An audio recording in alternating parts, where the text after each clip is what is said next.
Oi! Oi, Oi, oi.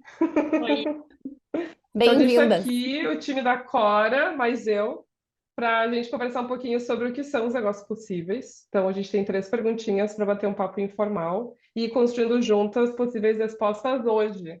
As respostas amanhã podem ser outras ou não. Quero saber por que a Limonada quer pensar em negócios possíveis. Por que negócios possíveis? Me conta o que vocês entendem por isso.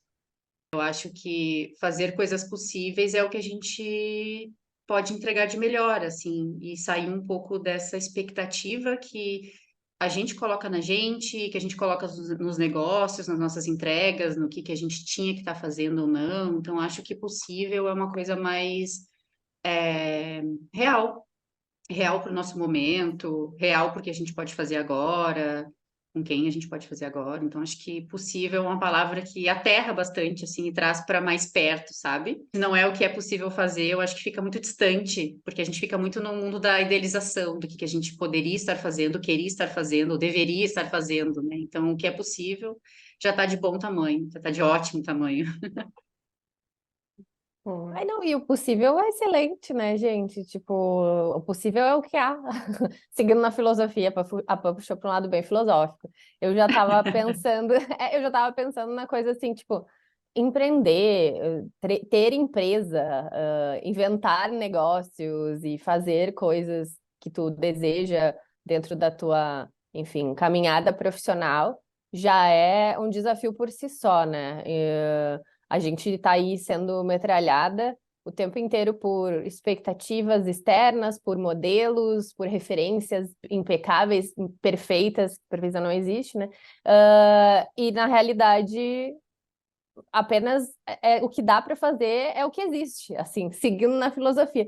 E o empreender nos puxa para esse lugar de vamos colocar o nosso melhor, trazer a nossa bagagem e tentar fazer algo que faça sentido.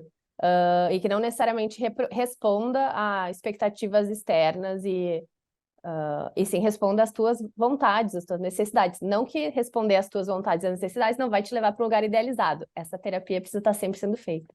Mas eu pensei um pouco sobre isso, sabe? Tipo, possível é super positivo, é realista e enfim, aqui, tá aqui com a gente agora.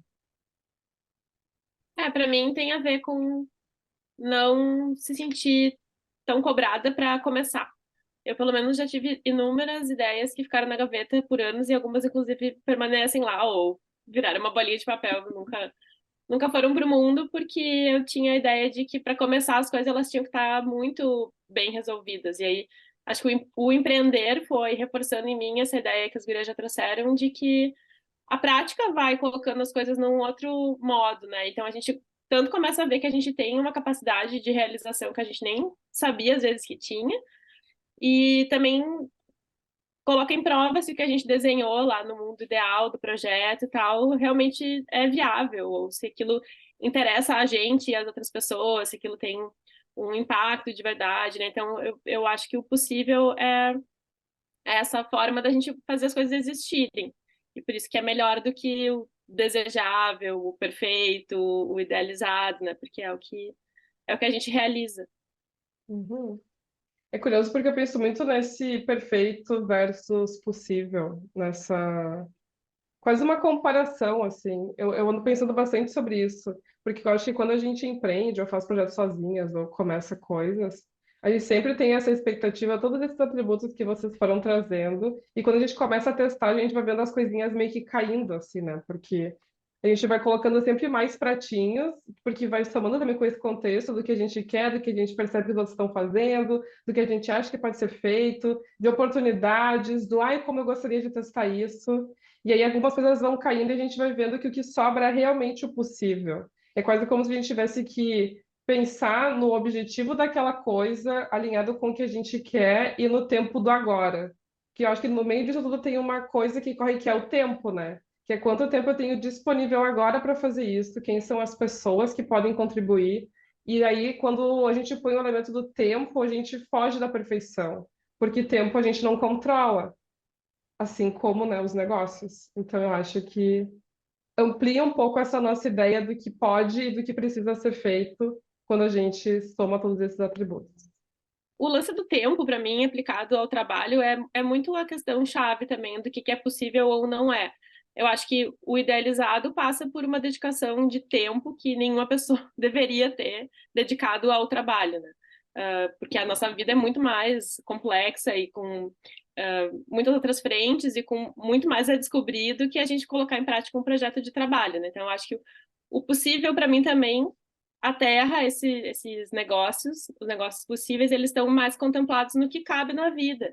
E porque libera espaço para a gente cuidar da gente, das outras pessoas, da natureza, dos bichos que estão com a gente, né, dividindo a casa e o mundo todo, né? Então, eu acho que também coloca numa dimensão mais saudável o que é empreender, porque eu acho que o discurso do empreendedorismo, geralmente, para mim, já vem associado a essa ideia de que a gente tem que se dedicar 100% a alguma coisa, que a gente tem que estar com a atenção totalmente voltada para aquele projeto, e quando a gente para pensar sobre o aspecto do tempo, vai vendo que é possível ter um negócio que cabe na nossa vida, e ele vai ter a dimensão, talvez uma dimensão menor do que é idealizada lá no começo, ou diferente, ou com outras características, mas ela não necessariamente vai nos levar para um lugar de exaustão, de cansaço, e que vai tirando a graça do empreendimento, do projeto, no fim das contas.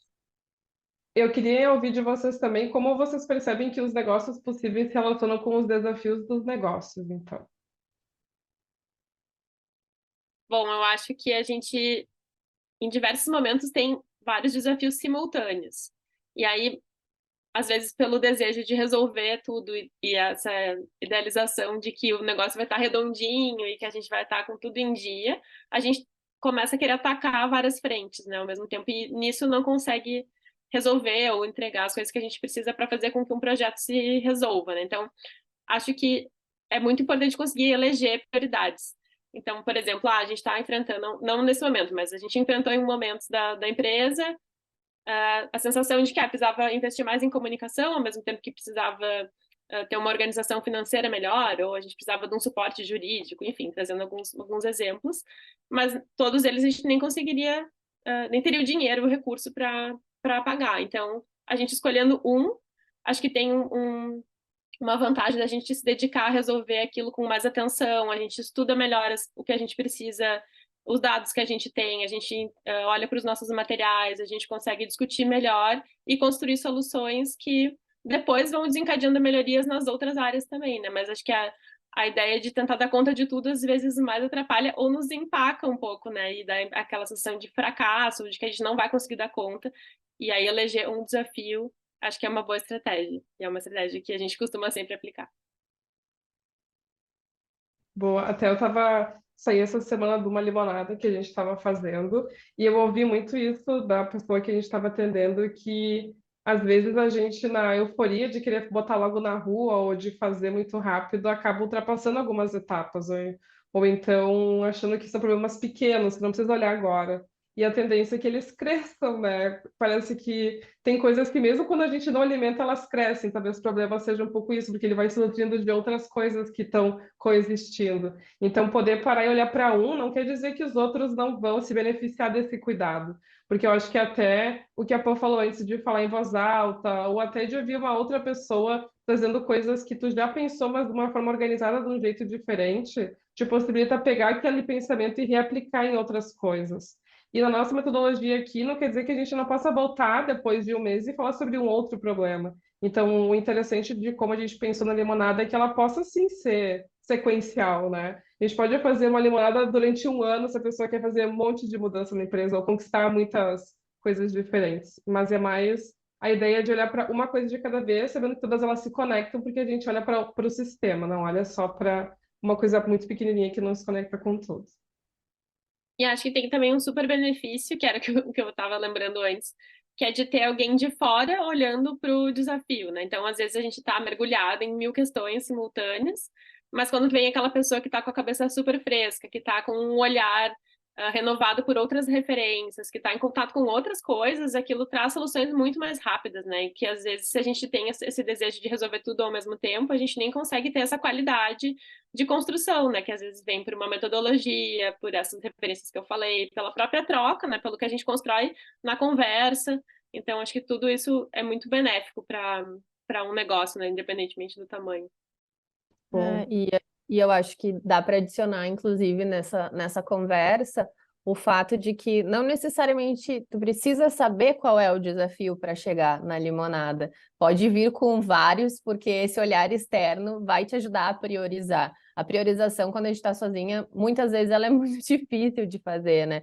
A gente tem que exercitar essa priorização, e como a Pã disse também, ela vai mudar. A gente vai mudar, o tempo vai mudar, a priorização vai mudar, o negócio vai mudar. E de uma semana para outra pode mudar, e tá tudo certo. Quando a gente tem outra segurando a mão junto, outra pessoa com um olhar um pouco mais fresco, vai ficar mais fácil de escolher qual é a prioridade daquele momento e o que vai gerar mais impacto sistêmico, como a Gabi trouxe também. Então, pode vir com todos os desafios que a gente ajuda a escolher o prioritário para fazer a limonada. boa. E também acho importante reforçar que a nossa consultoria ela é prática, né? Então a gente não vai ficar por um mês tagarelando, pensando em ideias, coisas que seriam muito legais de fazer, mas que ou não são aplicáveis, ou que a gente não teria como resolver juntas. Então a gente quer poder, nesse mês, exercitar as coisas e já testar elas. Então, durante uma ligação, se a gente tiver com alguma dúvida e precisando pensar junto, a gente para tudo, desenha, senta e faz o que tem que ser feito e depois segue para a pauta. A gente consegue gerenciar esse tempo, que era o que a gente estava falando antes, né? A gente tem muito um cuidado de sim cumprir o objetivo do dia, mas também de resolver uma coisa que está precisando ser resolvida ao redor daquele problema, porque, como a gente estava falando antes, coisas vão se adicionando. E geralmente, quando a gente começa a olhar para uma dificuldade, ela também cresce, né? E a gente consegue olhar para ela com todos os seus lados. Então, acho que essa é uma das partes legais também, que não é só pensar, é fazer.